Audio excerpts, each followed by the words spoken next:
আল্লাহ রাব্বুল আলামিন কোরআনে কারীম আমাদের জন্য হেদায়েতের একটা পথ, হেদায়েতের একটা রাস্তা, হেদায়েতের একটা সুন্দর সুগম একটা বিস্তীর্ণ রাস্তা বানিয়ে আমাদের জন্য উপহার পাঠাইছে। কারণ আমরা রাস্তা চিনি না, আমরা রাস্তা বুঝি না। আমরা যখন জাহেলিয়াতের যুগে মানুষ ছিল, জাহেলিয়াত যুগের মানুষগুলো ভালো মন্দ বুঝতো না, ভালো মন্দ চিনতো না, সত্য মিথ্যার পার্থক্য বুঝতো না। ওরা সব সময় কিলাকিলি, হানাহানি, খুন খারাপি, জেনা ব্যভিচার, মারো ধরো খাও, এইরকম একটি সমাজ জাহেলি সমাজ ছিল, যেটা অত্যন্ত অন্ধকার সমাজ, অত্যন্ত খারাপ সমাজ। এই অন্ধকার যুগে জাহেলিয়াতের সেই অন্ধকার সময়ে মানুষগুলাকে সঠিক পথের দিশা দেওয়ার জন্য আল্লাহ রাব্বুল আলামিন কোরআনে কারীম নাযিল করলেন।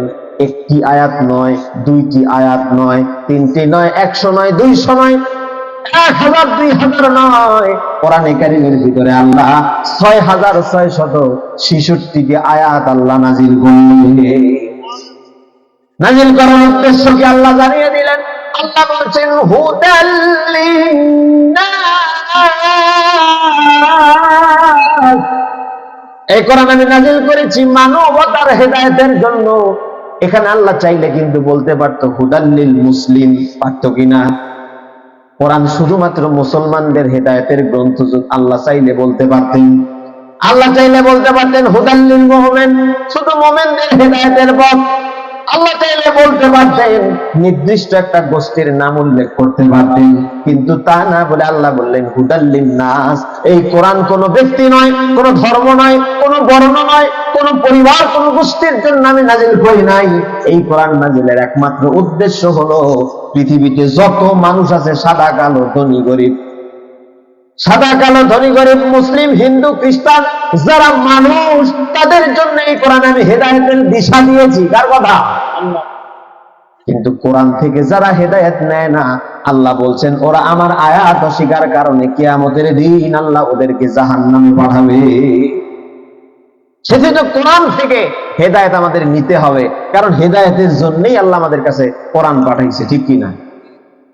পৃথিবীতে যত নবী রাসূল আল্লাহ পাঠিয়েছিলেন, সবাইকে নির্দিষ্ট কিছু মুজিজা দিয়েছিলেন। যেমন মুসা আলাইহিস সালামকে লাঠি দিয়েছিলেন, ঠিক কি না?